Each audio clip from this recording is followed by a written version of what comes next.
Bismillahirrahmanirrahim. Assalamualaikum warahmatullahi wabarakatuh, cucu-cucu. Semoga cucu-cucu sekalian dalam keadaan sehat walafiat dan lindungan Allah Subhanahu wa Ta'ala. Demikian juga kakek pada saat ini. Puji syukur kita panjatkan kehadirat Allah Subhanahu wa Ta'ala. Juga sholawat dan salam untuk Nabi besar kita Muhammad Shallallahu Alaihi Wasallam yang selalu dan selalu syafaatnya kita harapkan pada saat nanti di hari kemudian. Cucu-cucu sekalian, pada hari ini kakek akan coba lagi menguraikan, membahas mengenai iman yang ketiga tentang tentang iman kepada kitab-kitabnya. Namun sebelumnya barangkali ada kesalahan lagi pada saat membahas mengenai iman kepada malaikat, yaitu ada satu kata kakek terucap bahwa pada saat malaikat Jibril datang kepada Nabi, itu kakek menyebutnya Nabi Jibril, yang betul adalah malaikat Jibril. Semoga Allah mengampuni.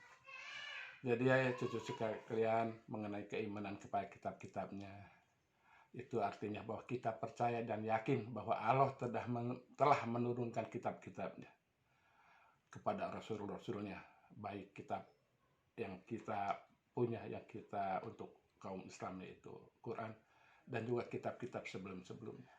Itu ada beberapa kitab. Yang pertama adalah Suhuf Ibrahim, lalu ada Suhuf Musa, dan Nabi Musa ini juga memperoleh kitab berupa Taurat. Lalu ada Zabur untuk melalui Nabi Daud kepada Nabi Daud, lalu ada Injil kepada Nabi Isa, dan yang terakhir kepada kita, untuk umat Islam, yaitu Al-Quran dari Nabi Jibril kepada Nabi melalui Nabi Muhammad, untuk disampaikan kepada kita sebagai penganut agama Islam. Menurut firman Allah di dalam surat Al-Maidah ayat 15-16, kenapa Quran ini diturunkan adalah untuk sebagai penjelasan dari kitab sebelumnya yang banyak tidak dilaksanakan dan banyak juga yang disembunyikan. Kitab Al-Quran ini fungsinya adalah memberikan petunjuk atau jalan kepada jalan yang lurus, sebagai peringatan kepada orang-orang yang mungkar, dan juga sebagai berita gembira kepada orang-orang yang mukmin, yang beriman, bahwa nanti di akhirat nanti bagi yang mungkar masuk neraka, yang beriman insya Allah masuk surga. Dan juga sebagai pelajaran dari contoh-contoh peristiwa atau kejadian-kejadian di masa lalu. Cucu sekalian, sebagaimana disampaikan oleh kakek tadi, bahwa kitab-kitab sebelum Al-Quran itu banyak yang disembunyikan dan tidak dilaksanakan. Tapi untuk Al-Quran, Allah telah menjamin di dalam surat Al-Hijr 9 bahwa Al-Quran itu akan terpelihara sampai akhir zaman. Bismillahirrahmanirrahim. A'udzubillahi minasyaitonirrajim. Inna nahnu nazzalna dzikra wa inna lahu lahafizun. Sesungguhnya kamilah yang menurunkan Al-Quran, dan pasti kami pula yang memeliharanya. Jadi itulah jaminan dari Allah bahwa Al-Quran akan murni selama-lamanya karena dijaga dan dipelihara oleh Allah.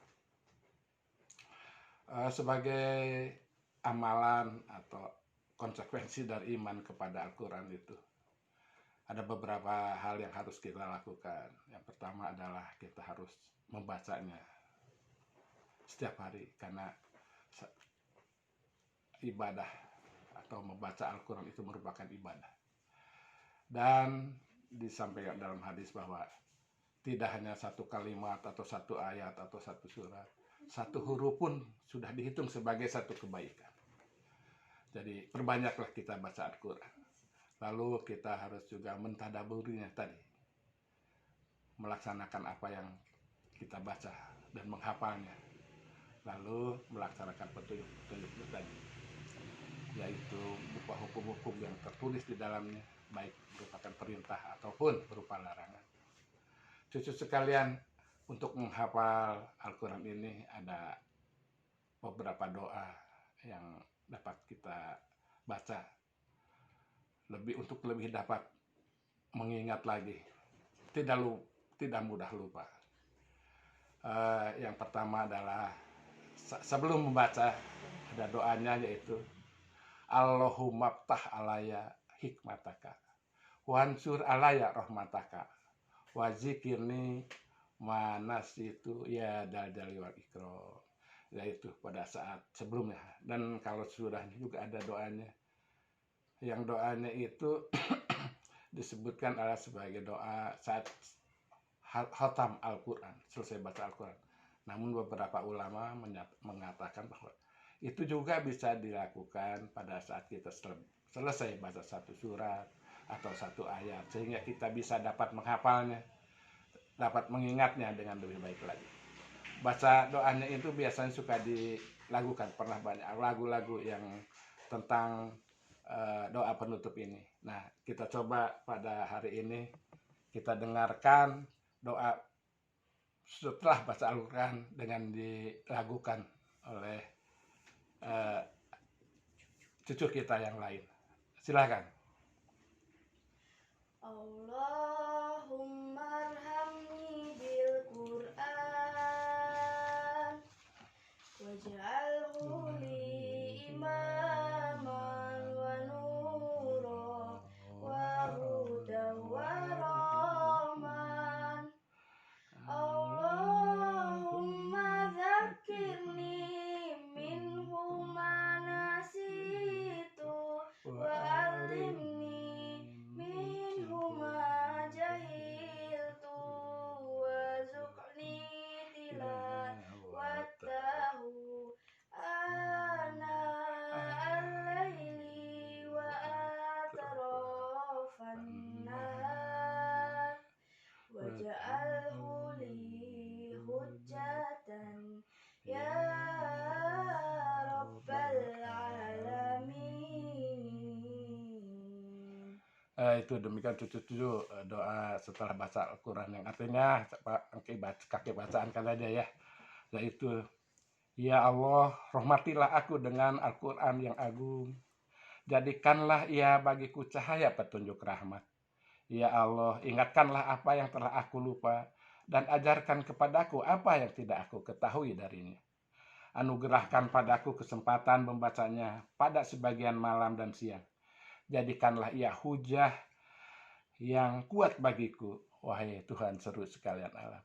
Itu cucu sekalian, semoga cucu sekalian selalu dapat menghafalnya, dan insya Allah kakek harapkan, kakek doakan ada dari sebagian cucu kakek nanti yang akan bisa menjadi hafid atau hafidh, yang dapat selalu mengingat Al-Quran dan memurnikannya.